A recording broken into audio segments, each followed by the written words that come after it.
Pernah kepikiran gak sih, kenapa ya beberapa cerita atau isu, bahkan yang paling aneh sekalipun, bisa nyebar cepet banget di internet kita? Nah, kali ini kita bakal coba urut benang merahnya dari fenomena online yang kelihatannya sepele sampai ke akar masalah yang mungkin gak pernah kita duga. Oke, kita mulai dari sini. Pertanyaan ini kan sering banget kita lihat seliweran. Rasanya kayak ya ampun ini kan cuma masalah internet doang. Tapi gimana kalau ini sebenarnya cuma puncak gunung es? Cuma gejala dari sesuatu yang jauh lebih dalam, yang udah berakar di masyarakat kita. Dan disinilah kita nemuin petunjuk besarnya. Menurut para peserta diskusi di sumber kita, kemampuan kita semua buat nyaring informasi, buat mikir kritis, itu semua akarnya cuma satu, sistem pendidikan. Kutipan ini ngebawa kita ke teori pertama yang mereka bahas. Yuk, kita mulai dari teori yang paling provokatif. Gimana kalau stagnasi pendidikan kita selama ini tuh bukan karena nggak sengaja, bukan kecelakaan, tapi memang dirancang begitu? Nah, ini argumennya. Pertanyaannya kan selalu, siapa yang diuntungkan? Teori ini bilang kalau masyarakatnya nggak terlalu kritis, mereka jadi lebih gampang dialihkan perhatiannya, lebih gampang dipengaruhi. Dan pada akhirnya, ya, ini menguntungkan pihak-pihak tertentu yang ingin mempertahankan kekuasaan. Nah, ini dia contoh-contohnya di dunia nyata yang juga dibahas di sumber kita. Waktu itu ada dokumen kesiapan pandemi dalam bahasa Inggris. Respon yang muncul bukannya, oh bagus dong negara kita siap-siap, malah jadi, wah bener kan pandeminya udah direncanain. Nah, kerentanan kayak gini yang dimanfaatin. Oke, sekarang kita geser ke teori kedua yang mungkin lebih masuk akal buat sebagian orang.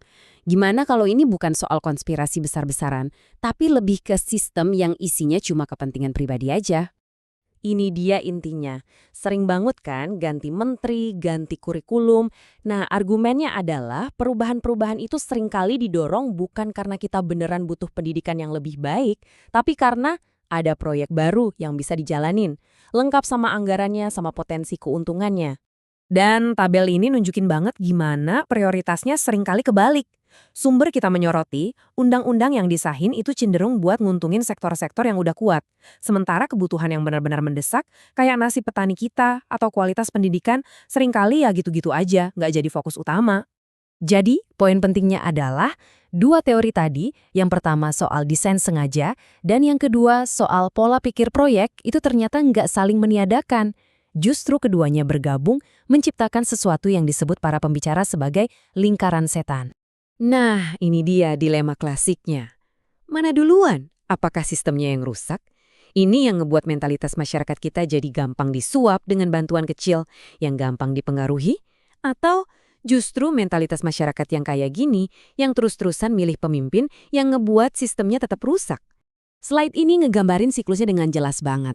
Jadi ini bukan cuma satu masalah, tapi udah jadi kayak mesin yang jalan sendiri. Sistem yang rusak menciptakan masyarakat yang rentan. Masyarakat yang rentan milih pemimpin yang justru memperkuat sistem yang rusak itu. Terus saja muter di situ.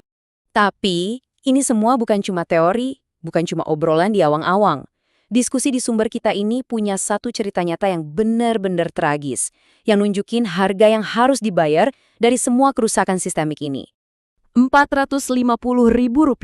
Ini adalah jumlah beasiswa program Indonesia Pintar yang harusnya diterima sama seorang siswa di NTT. Uang yang mungkin cuma cukup buat beli buku tulis sama seragam baru. Dan yang perlu kita pahami, ini bukan masalah dananya nggak ada ya. Uangnya itu ada, sudah disiapin buat dia. Masalahnya cuma satu, akses. Jadi apa yang bikin dia nggak bisa ngambil uang yang jadi haknya sendiri? Sesuatu yang seharusnya nggak jadi masalah sama sekali.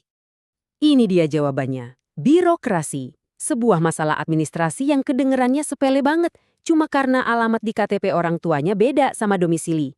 Masalah kecil itu jadi tembok raksasa yang bikin dia nggak bisa nyairin uang Rp450.000. Dan ini akhir ceritanya yang bikin hati kita hancur. Anak itu yang punya uang di rekeningnya buat lanjut sekolah, akhirnya memilih buat menyerah. Bukan karena nggak ada dana, tapi karena sistem yang harusnya nolong dia malah jadi penghalang terbesarnya. Pertanyaan ini ngebuat kita kembali lagi ke awal. Diskusi ini seolah bilang kalau masalahnya itu jauh lebih besar dari sekedar kurikulum atau guru. Ini soal sistem yang di titik ekstremnya bisa menghasilkan tragedi. Dan ini jadi bahan renungan buat kita semua.